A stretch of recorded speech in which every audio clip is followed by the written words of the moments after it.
Matchmaker, matchmaker, matchmaker, make me a match. Peggy hummed the little tune as she wrote down the names of two people she knew from church on her yellow pad. She loved being able to put two people together that didn't seem like they would even like each other. Peggy thought of Katie and her husband James. She managed to get those two together, and it wasn't easy. James was very stubborn when it came to be willing to be matched. It was, actually, his son Jeremy that helped to get Katie and James together. This all began at a very large Baptist church in Houston, Texas. There were two single groups.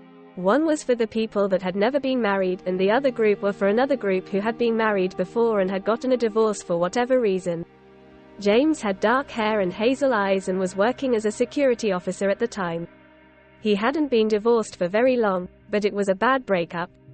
He was able to see his son every other weekend as long as he wasn't working. Peggy would see James at church, and she remembers hearing him say, "The only way I will ever get married again is to see a burning bush on I-10 at high noon." Whenever the singles groups would go out to eat after the service, Peggy made sure that James sat by Katie. James seemed to never remember what Katie's name was when he sat by her. One night in May of 1989, the singles groups had an event together. It was the ending of the hit series, MASH, starring Alan Alda. Everyone was playing games in the big gym. A basketball game was going on in one corner, the volleyball net was set up and a game was going on there.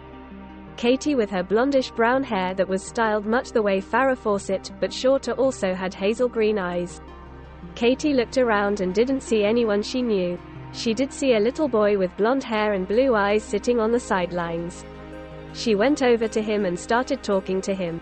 They carried on a conversation for quite some time. About 30 minutes into talking to Jeremy, his father came up to see who he was talking to.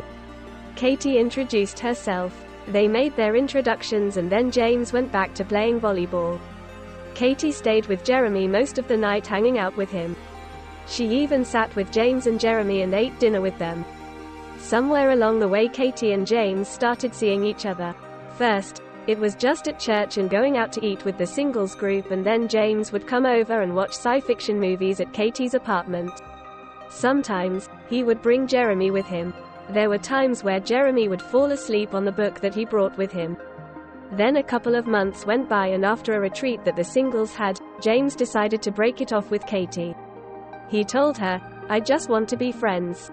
Katie wiped a tear from one of her eyes. She was determined not to let James see her upset. They said their goodbyes at church one night after the service. Katie was trying to focus on her relationship with God. One day she was reading a passage and the scripture basically said, "Wait on the Lord and good things will come."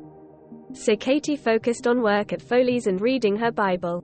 She hadn't heard from James in about a month. Then her phone rang and a little kid's voice said, "Miss Katie?" It was Jeremy calling Katie. "I miss you. Can you come with me and my dad to go to Galveston?" How was Katie to compete with a 3-year-old asking to see her? So, of course, she said yes. James came and picked Katie up. Jeremy sat in the middle between Katie and James with his seat belt on. They got to the ferry and parked the car, looked at the water while the ferry crossed the water to go to Galveston. Katie and Jeremy sang songs and read books all the way to the ferry and during the ferry ride. By the time they got off the ferry and into Galveston, Jeremy was fast asleep. This forced James and Katie to talk to each other. They decided that day on October 29, 1989, that they would try again when it came to their relationship.